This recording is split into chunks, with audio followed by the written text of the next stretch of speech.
Do you feel emotionally connected to your plants? As if in the process of caring for them, they as well are caring for you? What about planty DIYs and thrifting for plant items? If I have your attention, then the Plants by Wade Lee podcast is for you. Join me, plant friends, as we dig deep and experience the magic of plants.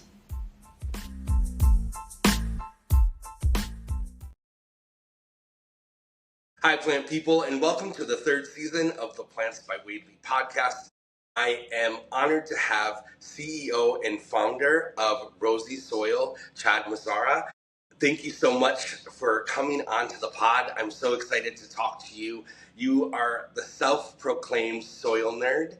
So everything about soil, you pretty much dug in and learned, which is so awesome.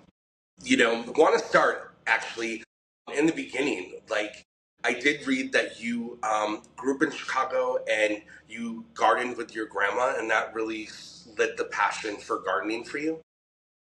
Yeah, and first of all, thanks so much for hosting me. I'm super excited to be on and chatting with you today. Yeah, exactly. Grew up in Chicago. I lived with my grandma, and she actually was born on a farm in Iowa. So she basically brought that farm girl spirit to our tiny 10-foot by 10-foot city yard, and it was just overflowing with life. It was amazing, and yeah, I would say I was probably a very young soil nerd. Like, I asked for potting soil for Christmas when I was 3 years old and got a giant pile of peat-based, now that I know a little better, but peat-based potting soil under the Christmas tree. And yeah, I've been avid gardener and consumer of potting soils my whole life since. And I think as I started to learn a bit more about the hobby and about this industry, that really, I think, sent me down the path towards Rosy Soil. But yes, it was definitely sort of grounded in an early love for gardening with my grandma.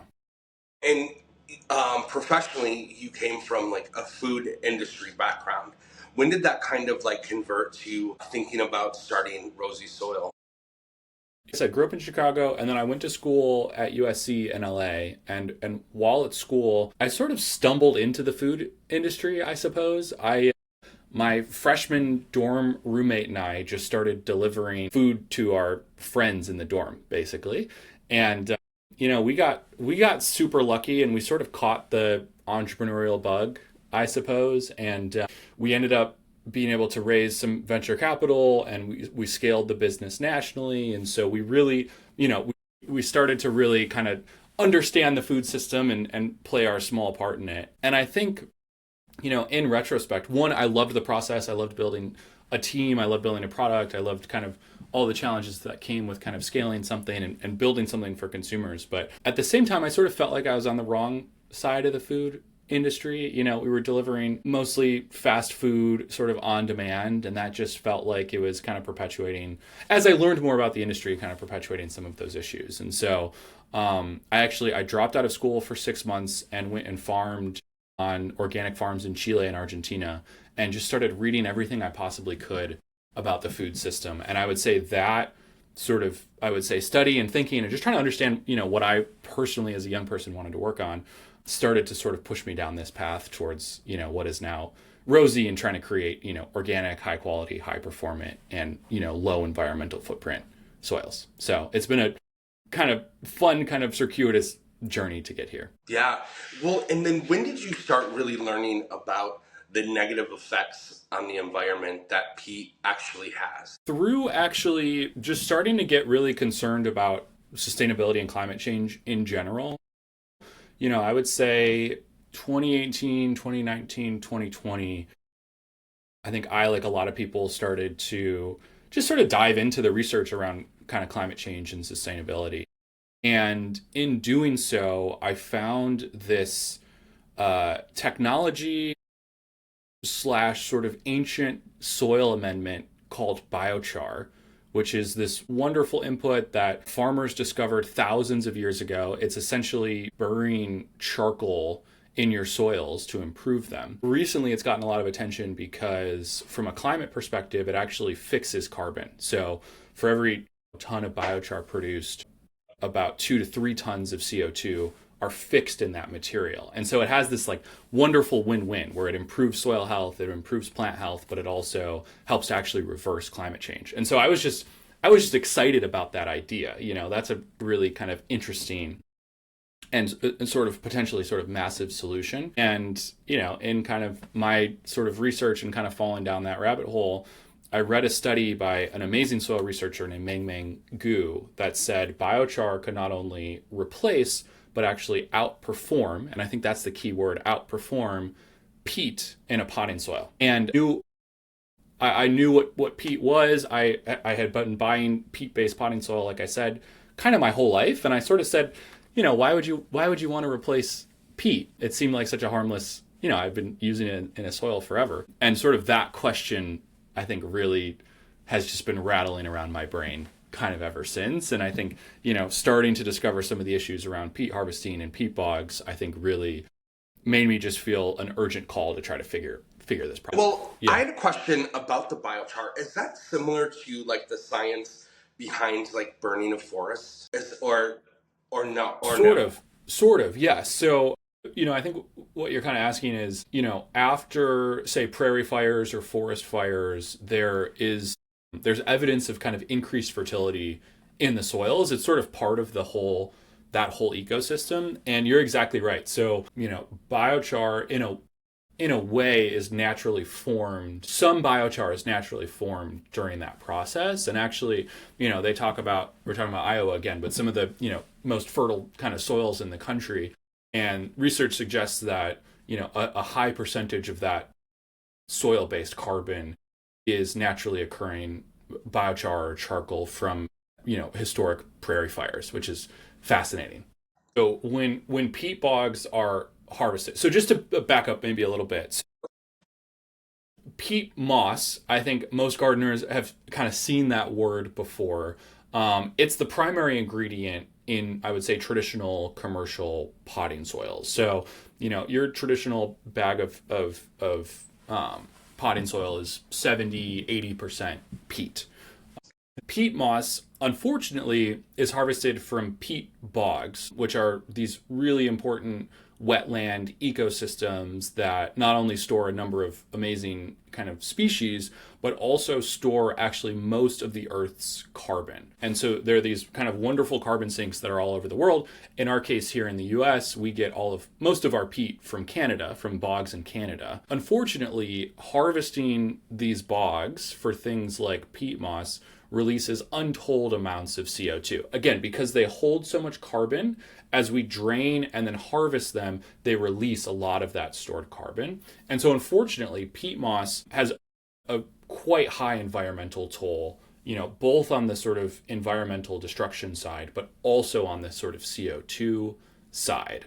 And when I started kind of reading about this and learning about that, I just felt super disappointed. I think as a gardener, we kind of just assume that this hobby is very eco, very green, very, it's a wonderful way to connect with nature. And it just felt really backwards that, this way to connect with nature ends up kind of behind the scenes being so extractive. And so, that's what I think got me really excited about the opportunity to replace peat with biochar, because you go from something in peat that releases tons of CO2 to something in biochar that actually sequesters CO2. So, from a sustainability perspective, I got really excited. But I think also from a gardener who wanted high performance, high yield, wonderful quality in the things that I was growing, biochar compared to peat is also sort of a no-brainer. And I would say, and then some. So, compared to peat, biochar holds water better, it holds nutrients better, it acts as a storehouse for microbes, it doesn't compact like peat does, so it has much more longevity. It's not inert, so you don't have to like jack it up with synthetic aeration amendments and fertilizers. And so you get all of these benefits by going from peat to biochar that I think make a ton of sense, purely from a kind of plant health performance perspective as well. And so to me, it was just a complete no-brainer. Now, actually getting there proved much more complicated than we thought. We're 4 years into very intense research. We employ a full-time soil researcher. We run our own soil lab. We've done, at this point, we've tested on thousands of plants in order to really get this biochar based mix, because it doesn't exist. Like we're the only ones in the world doing this to behave like peat for gardeners. It was very much a labor of love, but it's exciting, I think, to be on the other side of this and be able to offer people a much higher quality soil blend than they can get at their local garden center, and one that also, I would say, happens to be much more sustainable and, in fact, net carbon negative as well. And people harvest, companies harvest the peat because it's accessible and easy and cheap, correct? But it takes thousands of years for it to regenerate. Exactly. Yeah, it's considered a non-renewable resource for that exact reason, because it takes so long to grow, to develop these bogs. But yeah, I mean, I would say peat harvesting is very much in line with sort of the Ag 1.0. It was popularized in the 50s and 60s by the Cornell Ag School. It is cheap, it's lightweight, and at the time, we thought it was totally abundant. And so it made sense to kind of craft, I would say, cheap, kind of low quality potting media out of this stuff at the time. Unfortunately, we've now learned a lot more about the issues with harvesting, and also we've just gotten a lot better at kind of horticultural research. So now we know, like, there are better options out there, and harvesting peat is something that we should not be doing. And I think other places in the world have figured this out. Like the EU is in the process of banning peat-based soils for this exact reason, and so we think it's kind of only a matter of time before I think the rest of the world starts to kind of catch up to this as well. Chad, how did you find your advisory board? You have a long list of incredibly well-known researchers and botanists. How did you go about pulling all of those people together? Yeah, so the first piece, the thing that kind of brought it all together was finding Jules, who's our in-house full-time soil researcher. When I started kind of down this path, I realized that I needed someone 1,000 times smarter than me to figure out these really complex problems, and that is Jules. So I actually, funnily enough, I found him on TikTok. So he was posting videos on TikTok about biochar and soil health and soil research, and had amassed a pretty big following there. And so I just kind of DM'd him, and we got to talking and hit it off. And so he was the first hire at Rosy. He's the one that, he's the kind of brains behind the formulation for sure. And then he, through his network, I think, started to kind of build around him this team of really incredible technical advisors. So yeah, everyone from biochar experts to, soil PhDs to plant pathologists, and kind of everything in between have really helped us, I think, hone our formulation strategy, hone our experimentation process, and, really try to, I would say, push the edge of the science forward. Unfortunately,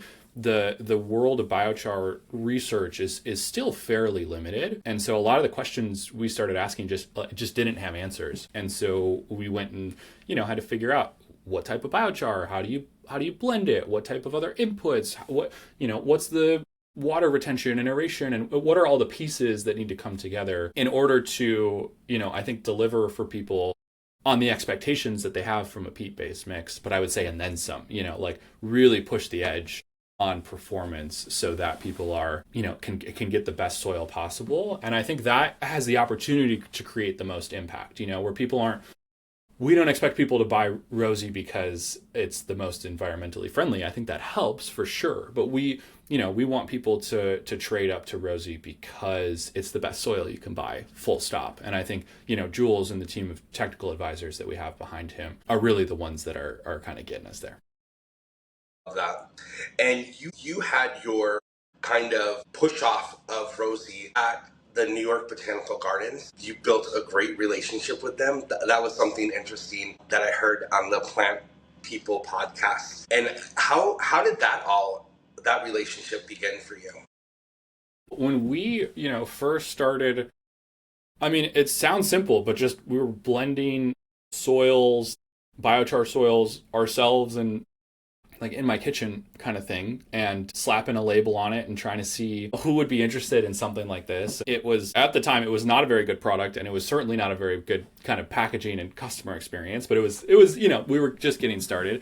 And yeah, the New York Botanical Garden gift shop actually, which has a lovely sort of garden center within it, just took a chance on us. You know, I think they as an organization are super aligned with our mission and how we're thinking about kind of pushing the horticulture industry forward. And so, yeah, they were, you know, our first retailer to carry the brand, and we've, you know, grown and expanded with them over the years. And it's funny, I would say about maybe 8 or 9 months ago, we were able to connect with the actual hort team at NYBG. So the people kind of behind the scenes making the gardens what they are, and they were interested in the research that we were doing. They had seen the brand and seen the product on shelf at the gift shop. So they have actually since brought in actual bulk soils to replace, because, you know, they use peat as well in some of their operations because Yeah. that's the only option out there.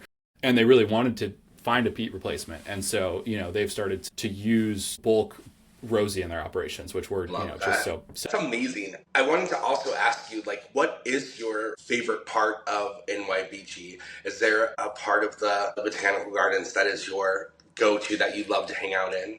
Well, so, and this is going to sound, because, you know, through meeting them, was able to actually go kind of tour the behind the scenes stuff and see the massive greenhouses, which are kind of tucked into a corner, and they're awesome. You know, kind of the kind of behind the scenes stuff is super cool, and there's some crazy plants there. But also, I'm a big compost nerd, and NYBG actually runs their own large compost operation. So I Yeah. kind of got to see the inner workings of that, and they, you know, they recycle all that green waste that they produce, which is really cool, and they create it's a super high quality compost. So it's, you know, I have a sweet spot for people making nice compost, and there's so many Yeah. of them. What about you, Chad? Like, you're in the city, right? In New York. Are you doing compost in your New York City apartment? I am actually. I have a small balcony, so I have just a little kind of tumbler compost for our food waste, and then I'm able to, grow just on the balcony kind of what I can. I get terrible light in this apartment, which is just kind of classic New York apartment. I've got, grow lights rigged around my apartment and all that good stuff. Yeah, we make it work in a small space, and I have the luxury of, I get to kind of play around with and test our new formulations here as Yeah. well. So we've got a cool one coming out this summer that I'm about to dig into, which I'm excited about. And as far as the SKUs, is it mostly for houseplants, or do you have gardening soils as well? We have a full line. So we started in the houseplant world. We, I think, recognized when we were first getting started that there just wasn't a good houseplant soil out there. And, I think especially for indoor plants, I think the disadvantages of peat become even more clear. Indoor small container plants hate to have soggy soil, and peat has this tendency to just go like super saturated and super wet. So anyway, we felt like there was an interesting kind of opportunity to build something really good in that part of the market. So we started with a houseplant mix. We then launched a cactus and succulent mix. I'm obviously biased, but I think they're both the best houseplant and cactus mix you can get. And then we've been sort of slowly expanding the line from there. So we try to launch, one or two new blends every year. It takes us 6 to 12 months to build a blend. We're running hundreds of plants through the material and trying different weird stuff. But yeah, we have a seedling mix that is really fantastic. We have a top dress slow release plant food fertilizer, which is really to be paired kind of with indoor soils. And then we just launched a biochar booster, which I would say is our first kind of dipping our toe into the outdoor gardener world. So that's really a soil amendment. It's designed to rejuvenate, your outdoor beds or your outdoor containers, and to be blended with whatever soil you're using to really bring the benefits of biochar and microbial life and all those micronutrients into, your kind of existing garden. And we're excited. Like I said, we have a couple cool products in the pipeline. We just ask our customers, like, what do you want What do you need? next from Yeah. us, and then we go make that for them. What are you developing next as far as with the advisory team? What are people looking for that they don't find on the market? So the next two to come out are, and they should come out kind of this summer, so summer 2025. and it's an orchid mix, which has been super high in demand. Peat just does not make a great environment for orchids. And then a aroid mix, which is it's a kind of subspecies of houseplants that have really particular drainage generation needs. And so I would say it's kind of the level up from our houseplant mix for those types of species. And it's a super chunky, super aerated. It's a perfect pairing of biochar. And so, yeah, those keep an eye out. Those are coming out soon. Awesome. What is your favorite genus of plants? What is my favorite genus of plants? One that's been a labor of love here in my small New York low light apartment has been our Meyer lemon tree. My wife loves lemons, and so we've been trying to cultivate this tree, and it's I would say it's going okay, but yeah, it's a challenging one to grow in my environment here, and so I like the hard ones. Yeah. But yeah, how about you? Yeah, What's your favorite? Like a fruit tree just in the Yeah. apartment. Yeah. Yeah, favorite. I would probably say aerates are probably my favorite. I love anthuriums. Although that's my problem, like finding that right mix Yeah, that's going to it's keep really them hard. happy. And I think arid people are kind of forced to DIY it and blend their own soils at home, which, don't get me wrong, I am all for. But I think, that process is time consuming. It's expensive to buy all those inputs. It's messy, and it's hard to know exactly what ratios you should use. And so in a way, we've kind of hopefully done a lot of that work for folks. So it's a blend that works just right out of the bag. Yeah. And again, will work much better than, there just aren't really many options for aroid folks. Yeah, I'm definitely interested in your seed starting mix. I am the lead gardener at a botanical gardens here in Jacksonville at the Kummer Museum of Art and Gardens. And I've done so many seeds this year. And, it's finding that sweet spot of allowing the soil to be moist enough, but then if it gets too dry, yeah, there goes all the zinnias for the season. Yeah. So I'm definitely going to take a look out for the seed starter. Yeah, and that's one of the nice things about biochar, where the biochar is super highly porous. That's one of the kind of physical benefits that it has.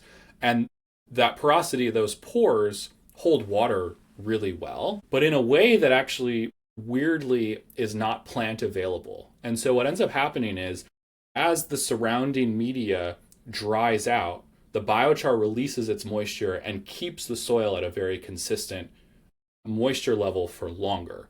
And so it takes a little bit of getting used to, because I think we're used to peat, which is just like either way too wet or way too dry, and plants kind of hate that shock, essentially. But once you kind of get the hang of, okay, this holds water a bit longer, I need to water less often, but it's not sitting super damp, it's a total advantage. And I think especially on the seed side, you go from needing to monitor your seeds basically every day to make sure that they don't dry out, to you can go 3, 4, 5 days, especially under a moisture dome, with the biochar without it sitting too damp. And I think that consistency is a real benefit. Definitely, because that has been, like you said, every day. Sometimes here in, even being in Northeast Florida, it's twice a day. Are awesome. How many houseplants do you have in your house?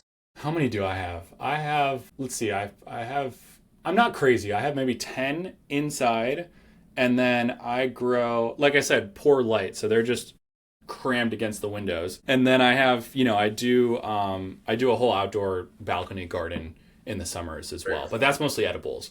Yeah. So indoors you don't have grow lights. I do. I have a grow light over the Meyer lemon, and then I built one of those like IKEA cabinet hacks, and I put a grow light in that, so I can grow herbs and houseplants kind of in there. Yeah. Besides Rosy Soil, what is your favorite tool or gadget that you like using gardening? That's a great question. I know we've been talking about the grow lights, but I do have to say, like, for my environment, they have kind of changed the game. I wouldn't be able to grow nearly as much as I can without them. Outside, I'm a total sucker for the fabric pots. Like, I love the smart pots. Yeah.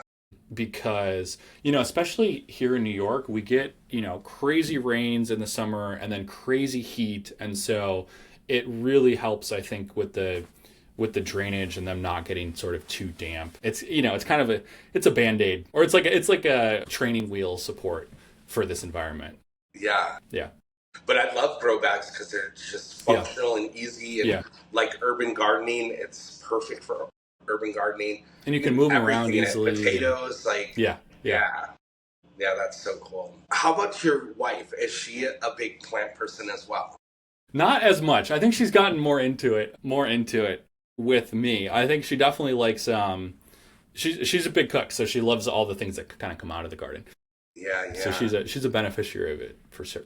That's awesome. And everyone can find Rosy Soil at Target right now, right? And then on your website, you have a list of other retailers that carry Rosy Soil. We do, yeah. So at rosysoil.com, you can go to our store locator and find we're in a number of amazing independent garden centers and plant shops and all over the country. And if you can't find it in your local shop, just shoot us a note and let us know, and we'll happily reach out to them and see if they want to kind of partner with us. And then if it's not available, you can buy it online. You can buy it on Amazon. We try to just make it easy to wherever you are. We want to make sure that you have access to high quality, sustainable soil. And what about the amendments? So there is the biochar and the Rosy Soil, and then what are the other things? Compost, worm castings. It depends on the mix. So each mix is designed for a specific species. Like our houseplant mix uses pine fines as an aeration amendment. Our cactus mix uses pumice, actually in addition to pine fines, as an aeration amendment. Our biochar booster has this really fascinating input called bokashi, which is a fermented grain, kind of a fermented composting process that brings a bunch of microbial life. So, each blend has been kind of carefully optimized for its intended purpose, and we use ingredients and a specific ratio of those ingredients for each. So, they're really designed to work directly out of the bag.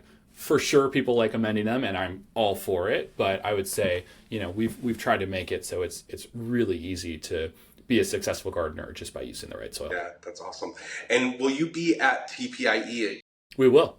Yeah, of course. Yeah, we love TPIE. So hope to see you there. Yeah, of course. And online, everyone can find you, Rosy Soil, on Instagram, YouTube as well. We do have, yeah, so it's at Rosy Soil, kind of on all platforms. I would say we're most active on the Instagram, so definitely check us out there. We're posting educational videos and content, and your occasional kind of silly meme. So that's a fun one. And then, yeah, like I said, rosysoil.com as well for how-to guides, all that stuff. And then we actually put a phone number on the website, on our bags, that you can just text. So we're here to answer any of your, random soil or plant questions as well. We love doing that. And so we try to make it really easy to reach out and get support. Well, Chad, thank you so much for joining me. I really, really appreciate it. It was super fun. Appreciate you hosting us. This was super fun. Yeah, hope to see you at TPIE. Yeah, I'm definitely going to try to make my way there this year. Thanks so much. Have a great afternoon, Chad. Yeah, same to you. Thanks, Wade. Bye, buddy. Bye.